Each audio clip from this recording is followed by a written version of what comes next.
Growth forecast change करते हैं या बिल्कुल भी चेंज नहीं करते, पहली बात तो ये देखना रहेगा कि वो किस तरह का इम्पैक्ट इंडियन जीडीपी ग्रोथ पे देख रहे हैं करंट ग्लोबल अनसर्टेनिटीज की वजह से। क्या वो भी wait and watch mode adopt करेंगे? अगर वो अभी जीडीपी पे बहुत ज्यादा इम्पैक्ट नहीं देख रहे हैं तो मुझे लगता है कि 25 बेसिस पॉइंट्स का ही रेट कट आएगा, जो पहले एक्सपेक्टेड था। लेकिन अगर उनका ज्यादा कंसर्न है कि इंडियन इकोनॉमी इतनी बफर्ड नहीं है जितना हम लोगों को लग रहा है, तभी मुझे लगता है कि ज्यादा हमें more than 25 basis rate points expect करना चाहिए। लेकिन मेरे हिसाब से अभी एमपीसी की तरफ से एक ऐसा जो टोन आएगा वो बहुत बैलेंस्ड और वेट एंड वॉच का आएगा। आज की डेट में मुझे नहीं लगता कि एमपीसी बहुत ज्यादा कंसर्न दिखाएगा इंडियन इकोनॉमिक ग्रोथ के लिए ग्लोबल डेवलपमेंट्स के आउटकम या फॉल आउट का। सुनील जी नमस्कार, वीरेंद्र बोल रहा हूँ। आपका व्यू क्या है, क्योंकि ये 25 बेसिस पॉइंट के रेट कट की पॉसिबिलिटी ये तो काफ़ी हद तक प्राइस में है। स्टांस में परिवर्तन आरबीआई के हो, इस बात की गुंजाइश आपको कितनी लगती है? और क्या जिस प्रकार का ग्लोबल टैरिफ वॉर छिड़ा हुआ है उसके चलते कुशन प्रोवाइड करने के लिए इंडियन इकोनॉमी को क्या स्टांस में परिवर्तन किया जाए, ये स्कोप लगता है आपको इस बार? तो पहली चीज है, जैसे अदिति ने कहा कि जीडीपी का फोरकास्ट कैसे करती है, मगर उससे भी ज्यादा इंपॉर्टेंट है इन्फ्लेशन का फोरकास्ट। क्योंकि पिछली बार जब उन्होंने फोरकास्ट 4 क्वार्टर के किए थे इन्फ्लेशन का, तब ऑयल का दाम किधर $75 पे था।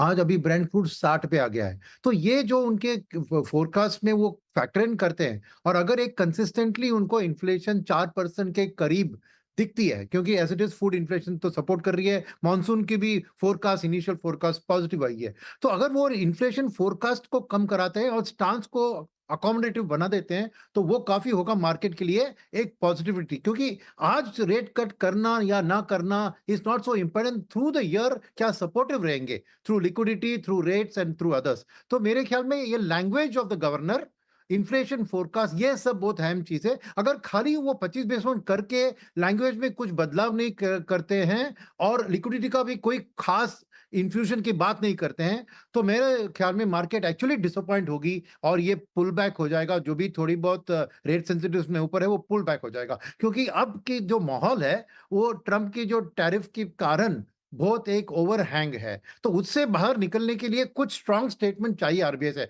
अगर वो नहीं आई ना, तो मार्केट डिसअपॉइंट रखे, जैसे आपने कहा कि इसको ऑब्जॉर्ब 1 घंटे में करेगी और आगे फिर वापस आपको ट्रम्प की टैरिफ की टैंट्रम्स ही मार्केट को डोमिनेट करेगी। हम्म। तो अनुराग, देखिए, जैसा सभी कह रहे हैं कि 25 बेसिस पॉइंट रेट कट अब कोई एक इवेंट नहीं रहेगी, ये तो हम सभी मान के चल रहे हैं कि ऐसा होना ही होना है। कुछ ऊपर आया तो अलग एक सरप्राइज है, लेकिन उसके भी चांसेस फिलहाल तो कम लग रहे हैं। शायद वेट एंड वॉच में थोड़ा ज़्यादा जाएंगे। लेकिन जो हमारे डोमेस्टिक फैक्टर्स हैं, जैसा फूड ग्रेन का प्रोडक्शन बहुत अच्छा है, मानसून का प्रोडिक्शन बहुत अच्छा है, महंगाई अभी नीचे है लेकिन जिन फैक्टर्स पर निर्भर करती है वो भी अभी इन कंट्रोल दिखाई दे रहे हैं, क्रूड आपके लिए इस समय फेवरेबल है। तो आरबीआई की चिंता उस तरफ तो कम ही होगी, बच जाती है ग्रोथ और लिक्विडिटी की बात आप सब कर रहे हैं। तो क्या इन दोनों चीजों को मिलाते हुए शायद वो एक थोड़ा सा अपने कंफर्ट जोन से बाहर निकल के कुछ एग्रेसिव डिसीजन, एग्रेसिव तो गलत वर्ड हो जाएगा, लेकिन थोड़ा सा बोल्ड डिसीजन ले सकते हैं?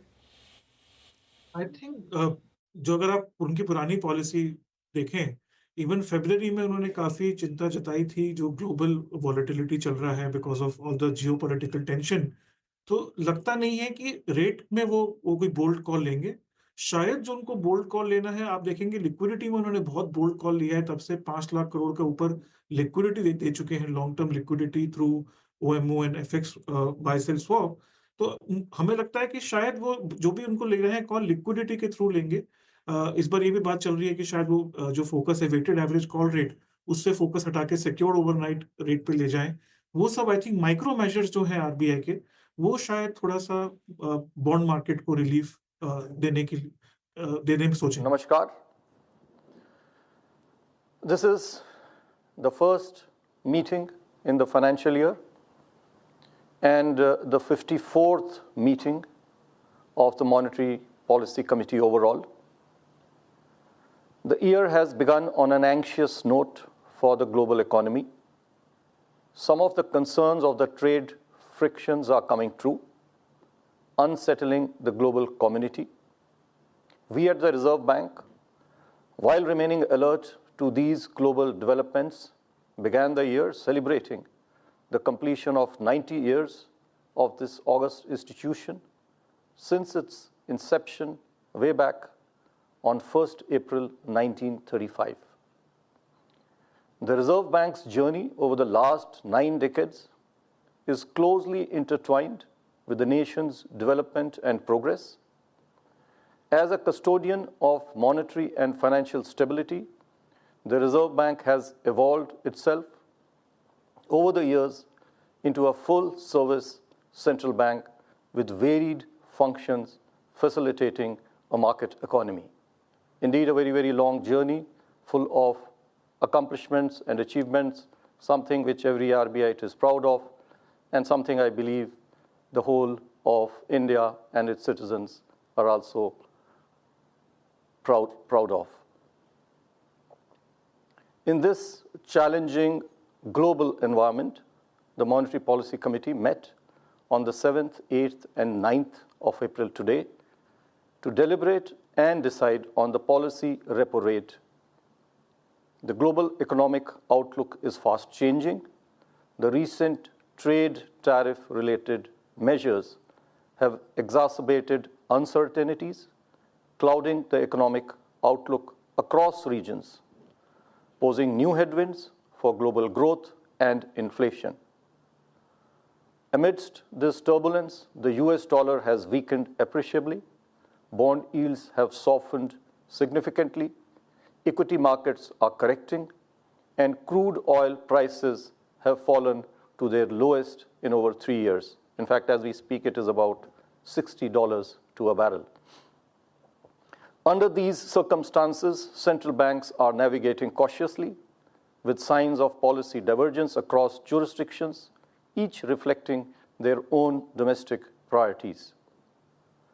The Indian economy has made steady progress towards the goals of price stability and sustained growth.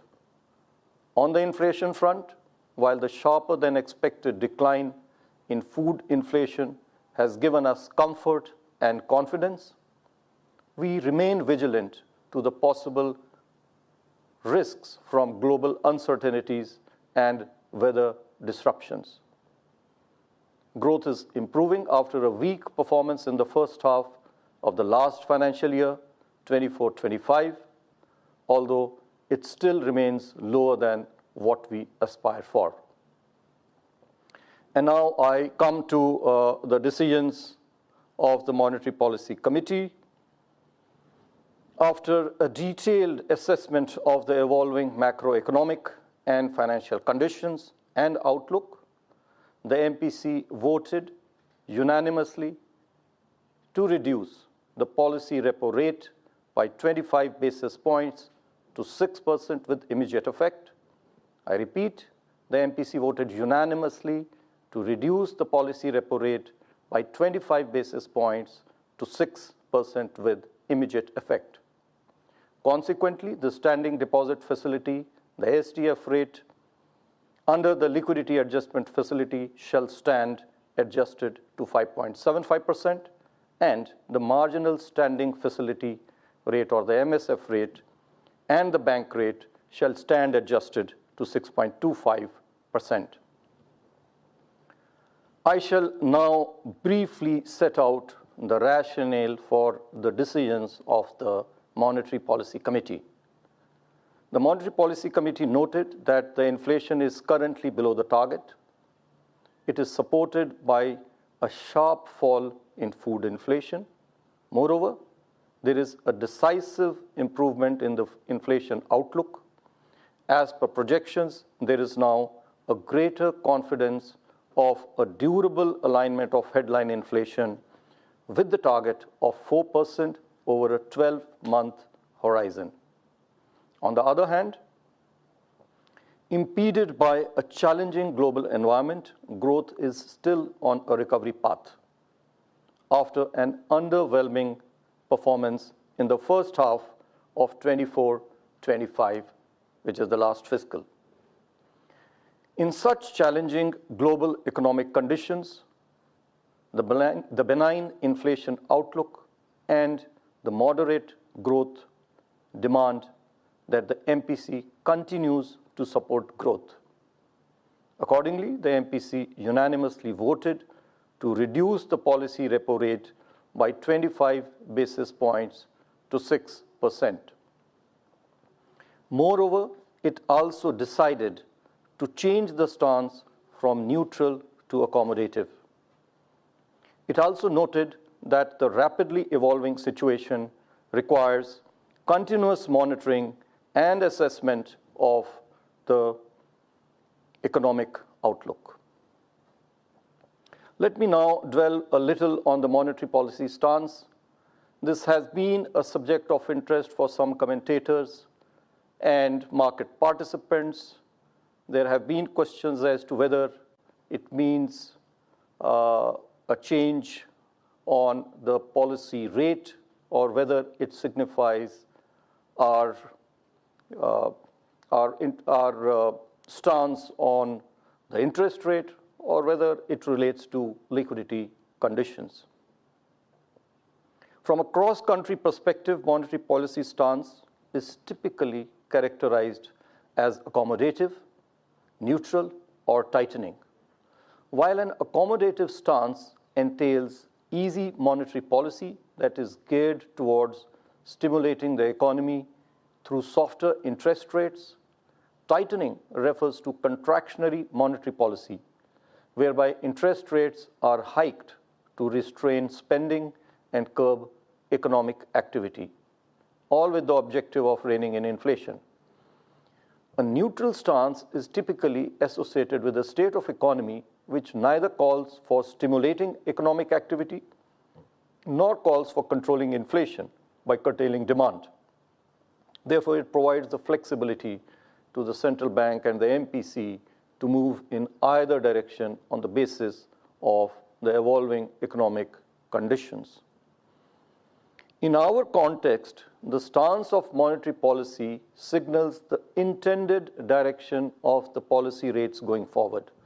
Accordingly, with respect to the policy rate, which is the mandate of the MPC, today's change in stance from neutral to accommodative means that going forward, absent any shocks, the MPC is considering only two options, that is status quo or a rate cut.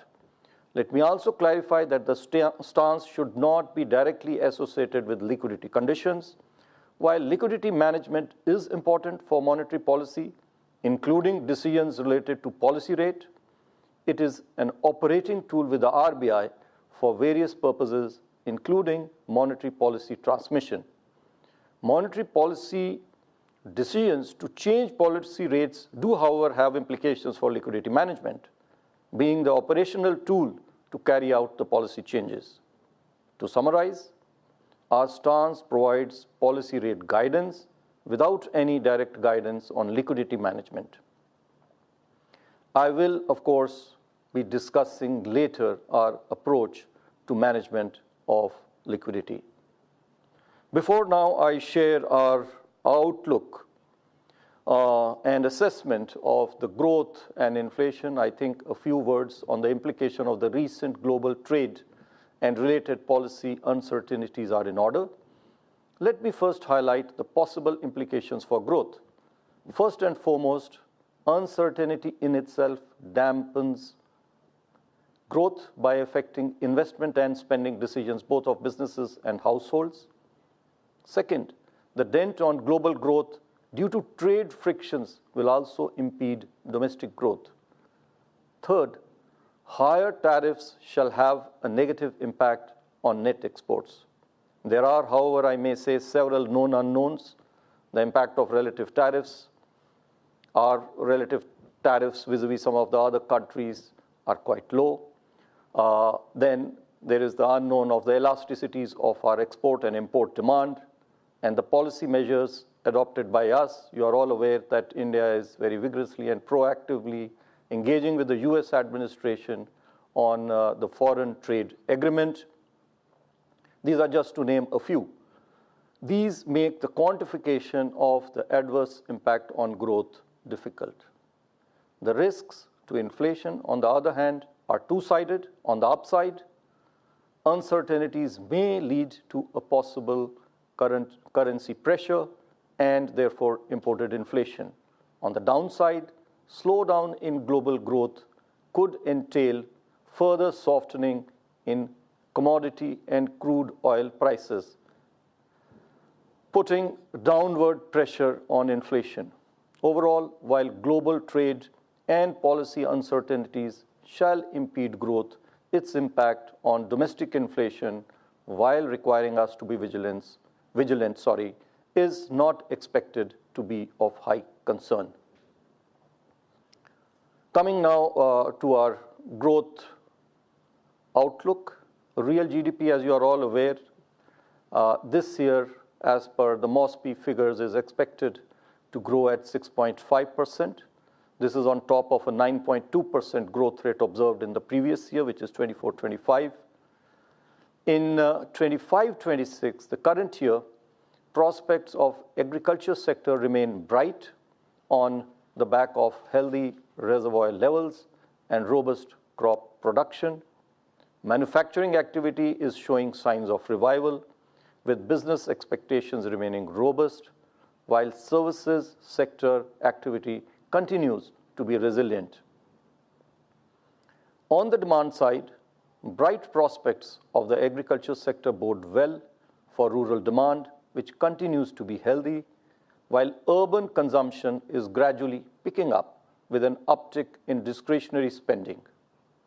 Investment activity has gained traction and is expected to improve further on the back of sustained higher capacity utilization, government's continued thrust on infrastructure spending, healthy balance sheets of banks as well as the corporates, along with the easing of financial conditions.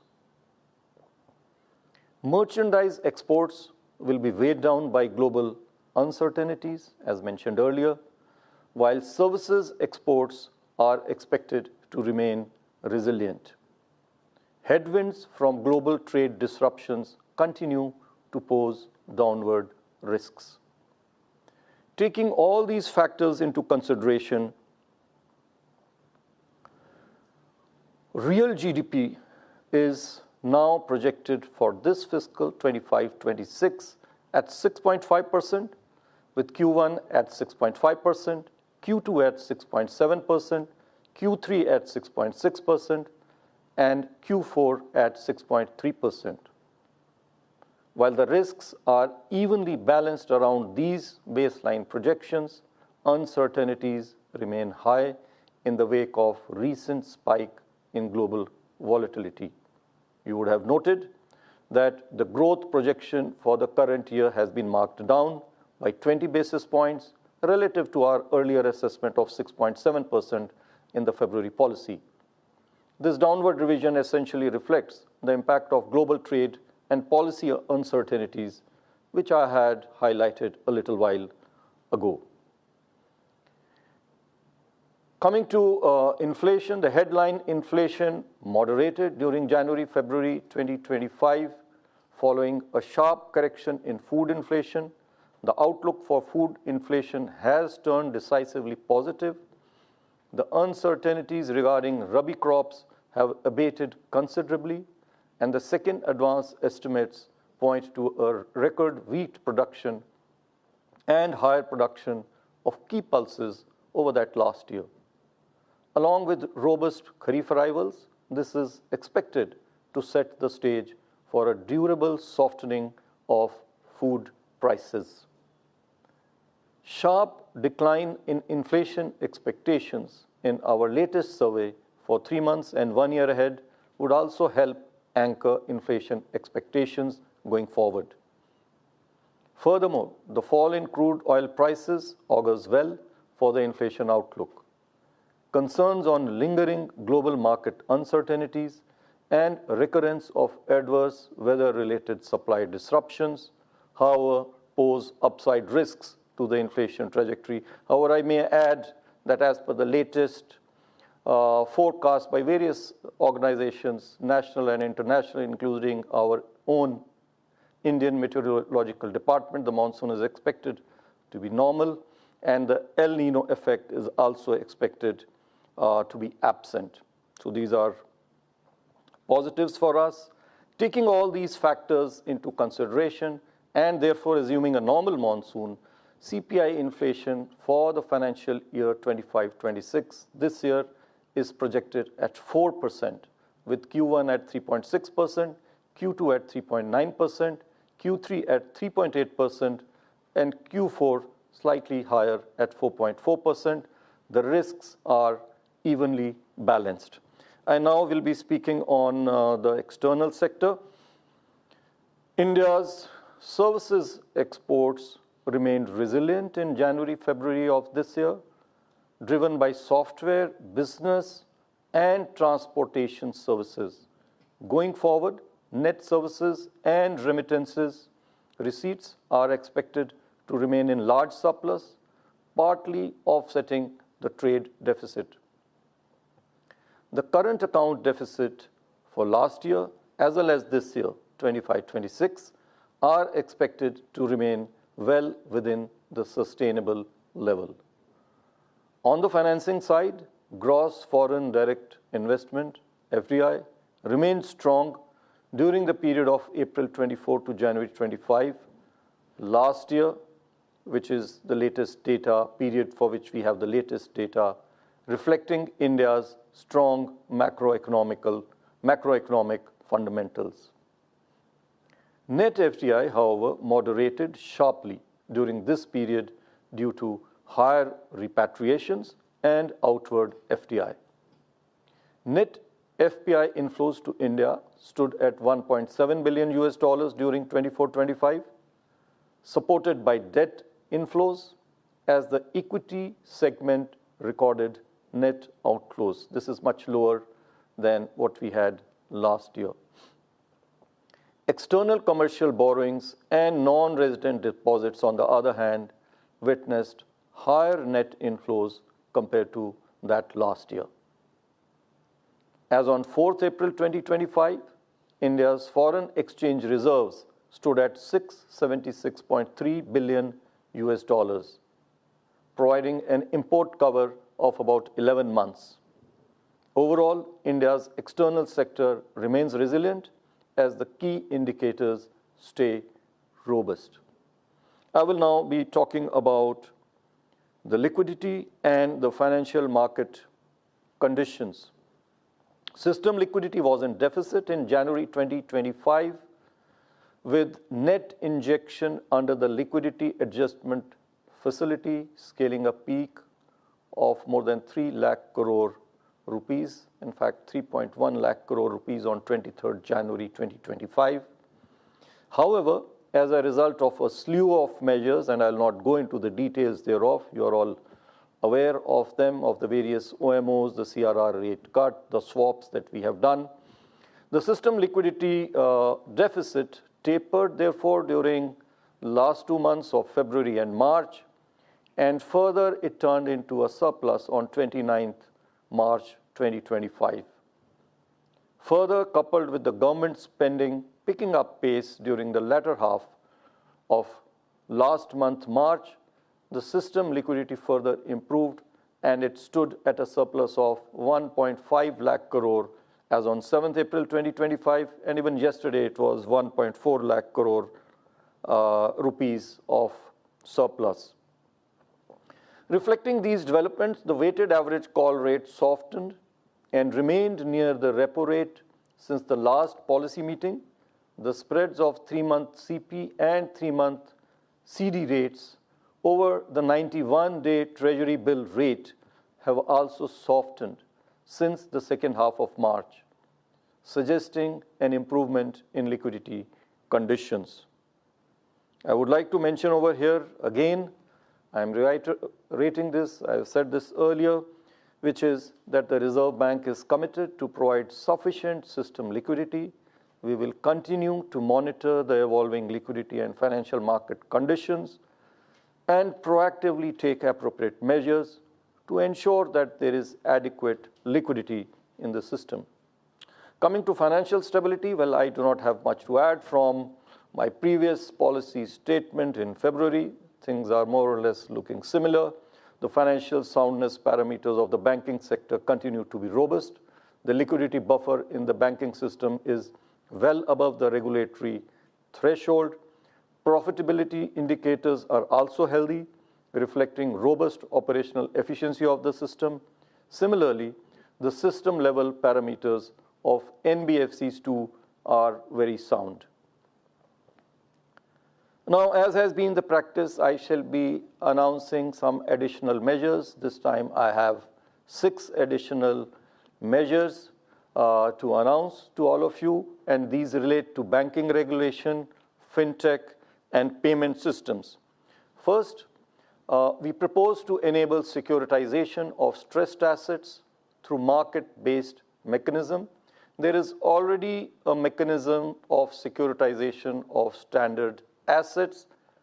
The same is now proposed to extend with modification to stressed assets, and I may add that this is in addition and this is not in lieu of the existing ARC route under the SARFAESI Act of 2002.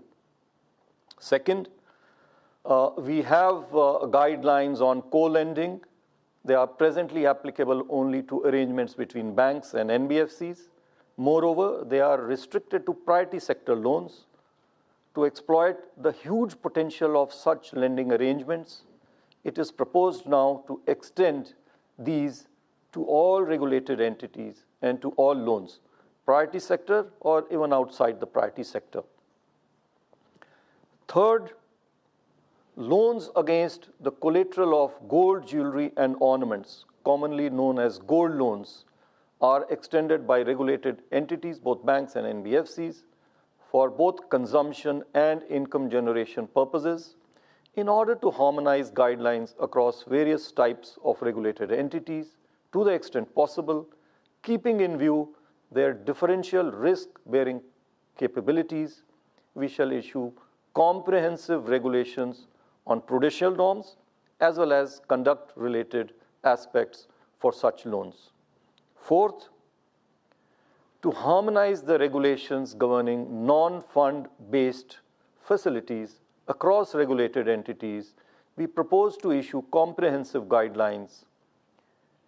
Instructions related to partial credit enhancement by regulated entities are also proposed to be revised. This is also, if you would recall, a budget announcement relating to NABFID by the Honorable Finance Minister in her budget speech for this year. This is expected to broaden funding sources for infrastructure financing. The draft of these 4 guidelines and regulations are being published today itself for public consultation, and we shall finalize these guidelines based on the feedback received. The other 2 announcements relate to, first of all, enabling NPCI to decide in consultation with the banks and other stakeholders the transaction limits in UPI for person-to-merchant transactions. This limit, as you are aware today, is 2 lakh rupees. We will give the freedom to NPCI in consultation with other stakeholders to revise it as per the needs of the economy. I may also clarify over here that the P2P transaction limit, which is 1 lakh rupees as of now, will remain the same, and there is no change with regard to the regulations in regard to P2P or person-to-person payment transaction limits. The other and the last measure that I have to announce today is regarding the regulatory sandbox. We are making it theme neutral and on tap. At present, there are actually 4 themes on which people and businesses can work on this sandbox. Now we are making it theme neutral and on tap. Necessary directions for the implementation of these 2 measures shall be issued separately. To conclude, the global economy is going through a period of exceptional uncertainties. The difficulty to extract signal from a noisy and uncertain environment poses challenges for policy making. Nevertheless, monetary policy can play a vital anchoring role in ensuring that the economy remains on an even keel. In our context, as I mentioned earlier, the growth inflation trajectory demands monetary policy to be growth supportive while being watchful on the inflation front. We are aiming for a non-inflationary growth that is built on the foundations of an improved demand and supply response and sustained macroeconomic balance. As before, we shall remain agile and decisive in our response and put in place policies that are clear, consistent, credible, and in the best interest of the economy. Thank you, Namaskar, and Jai Hind. चलिए, तो short and sweet statement कुछ देर बाद जब Q&A होगा उसमें थोड़े से और सवाल पूछे जाएंगे, लेकिन सबसे इम्पॉर्टेंट डिसीजन जो लिया गया वो है repo rate cut 25 basis point का एक्सपेक्टेड लाइन पर 6% पर। जो एक कयास लगाया जा रहा था कि स्टांस में चेंज होगा या नहीं होगा, स्टांस में भी चेंज किया गया है, अकोमोडेटिव स्टांस किया गया है न्यूट्रल से। और अगर आप गवर्नर साहब की बॉडी लैंग्वेज देख रहे थे तो एक चीज़ बहुत क्लियर थी, अब इन्फ्लेशन को लेकर उनको इतना रिस्क नहीं लग रहा है। उन्होंने क्लियरली कहा कि ग्लोबल टैरिफ वॉर की वजह से अगर इन्फ्लेशन पर करेंसी की वजह से अपवर्ड प्रेशर आया भी तो उससे ज़्यादा उसका इम्पैक्ट प्राइसेस गिरने से, कमोडिटी प्राइसेस के सॉफ्टन होने से उस पर पड़ेगा। इसलिए इन्फ्लेशन को लेकर अब वो काफ़ी आश्वस्त है। हालांकि ऑब्वियसली एक नज़र रहेगी ग्लोबल फैक्टर्स पर। रियल जीडीपी फोरकास्ट जो है उसको 20 बेसिस पॉइंट कम किया गया है। 6.7% जो पिछली पॉलिसी में था उसको घटाकर 6.5% पर किया गया है। अगेन क्योंकि एक्सपोर्ट एक कंपोनेंट होता है और अगर ग्लोबल इकोनॉमी स्लो डाउन होगी तो उस वजह से एक इम्पैक्ट आएगा। उसके अलावा जो गवर्नर साहब ने स्टेटमेंट्स कही उसमें एक स्टेटमेंट जिस पर मार्केट ने थोड़ा रिएक्ट किया वो था गोल्ड लोन्स, जो गोल्ड एज कोलैटरल था उस पर कुछ और गाइडलाइंस उन्होंने कहा कि वो इशू करेंगे। तो एक बार मुथूट फाइनेंस का शेयर देखिए, वो एक बार के लिए स्टॉक काफ़ी गिरा, अभी भी स्टॉक करीब 3.5-4% नीचे है। ये अब तक की जो मैंने समझी मेन हेडलाइंस थी। विपिन जी, इसके अलावा और क्या कहा गवर्नर साहब ने और किन चीज़ों पर ध्यान रखना है हमको? नहीं, बेसिकली जो सारे मेन पॉइंट थे आपने कवर किए। एक तो ये था कि रेपो रेट कट, तो उन्होंने कहा कि हाँ कट है, और जैसे ही पॉलिसी को अब वो अकोमोडेटिव में लाए उन्होंने एक्सप्लेन भी किया कि इसके मायने क्या हैं। सो उनका कहना है कि आगे चलते हुए इसके दो मेन एस्पेक्ट होंगे। एक तो ये कि अब आरबीआई कोई रेट बढ़ाएगा नहीं, मतलब या तो स्टेटस को रहेगा या फिर कट आएगा, आपको कोई रेट बढ़ता हुआ नहीं दिखेगा। तो ये उन्होंने कहा। हालांकि एक बात उन्होंने क्लैरिफाई की कि इसका लिक्विडिटी से कोई लेना देना नहीं है। इस अकोमोडेटिव स्टांस का लिक्विडिटी मेजर्स वो अपनी जगह लेते रहेंगे, उसका डायरेक्ट नहीं है। लेकिन जहां तक रेट कट की बात है, अब ये या तो कट होगा या फिर स्टेटस को रहेगी। और बाकी उन्होंने जो आपने सही कहा कि उनकी बॉडी लैंग्वेज वाकई बहुत एक ऐसी थी जो हमें थोड़ा सा भरोसा देती है कि बहुत टर्मोइल है ग्लोबल सिस्टम में इस वक्त, लेकिन हमारा डोमेस्टिक सिस्टम बेहतर है। हाँ, थोड़ा सा उन्होंने ग्रोथ का फोरकास्ट ज़रूर कम किया, 6.5 पे ले आए 6.7 से। तो शायद अब हम आगे डीके जोशी साहब और हमारे दूसरे इकोनॉमिस्ट हैं साथ में, उनसे पूछेंगे कि इसका कितना इम्पैक्ट देखेंगे। और एक जो आपने गोल्ड वाली बात पकड़ी, और एक यूपीआई पे भी उन्होंने कुछ कहा, थोड़ी और सफाई अभी जब उनकी प्रेस कॉन्फ्रेंस होगी तो मैं आती हुई दिखाई देगी। लेकिन इनफैक्ट कुछ नया उन्होंने एक रेगुलेशन ऑलरेडी इंट्रोड्यूस किया हुआ है जिससे ऑलरेडी थोड़ा सा इश्यूज थे, और शायद उसमें कुछ उन्होंने कहा है कि और वो हल्की सी सख्ती करेंगे, जो मैं देख पा रहा हूं अभी। कौन सा रूल? जब बैंक ये लेंडर्स को जो लोन प्रोसेस है वो थोड़ा टाइट करने के लिए कहा था। ऑलरेडी आरबीआई पहले ये कह चुकी है, और इसकी वजह से ये हुआ कि गोल्ड लोन पे इम्पैक्ट आया था, क्योंकि बोरोअर साइड पे थोड़ा टफ हो जाता है रीपे करना। तो शायद जो अभी और थोड़ा इसे टाइटन कर देंगे तो शायद कंपनी पे, इसीलिए आपको मुथूट पे के इम्पैक्ट आता हुआ दिख रहा है। बिल्कुल, चलिए हमारा पैनल तैयार है, एक बार जरा आपको इंट्रोड्यूस कराते हैं। अब जो हमारे साथ नए गेस्ट जुड़े हैं उनसे, डीके जोशी जी जुड़े हैं हमारे साथ, मार्केट पर भी हमारी नज़र रहेगी। राजेश पाल भी हमारे साथ हैं, अभय अग्रवाल जी, सागर शाह, अवनीश जैन, सब जुड़ने वाले हैं हमारे साथ। आप सभी को गुड मॉर्निंग। जोशी जी, आपका फर्स्ट रिएक्शन पॉलिसी को लेकर, मोर ऑन एक्सपेक्टेड लाइन या कुछ सरप्राइज लगा आपको? इसमें कोई सरप्राइज नहीं था। आई थिंक जो हमारा भी मानना ये था कि रेट कट करेंगे। थोड़ा सा डाउट था कि अकोमोडेटिव स्टांस रहेगा नहीं, बट उन्होंने स्टांस भी चेंज किया तो एक तरह से ड्यूरेबिलिटी हो जाती है रेट कट साइकिल की। तो अभी हमारा मानना है कम से कम 50 बेसिस पॉइंट और रेट कटेगा अगले कुछ महीनों में। और ग्रोथ को नीचे करना एक्सपेक्टेड था, क्योंकि एक तो अनसर्टेनिटी जो कि गवर्नर साहब ने भी खुद बताई, उससे इन्वेस्टमेंट डिसीजंस थोड़ा पीछे रह जाते हैं। साथ-साथ एक्सपोर्ट्स को थोड़ा हिट लगेगी, और जो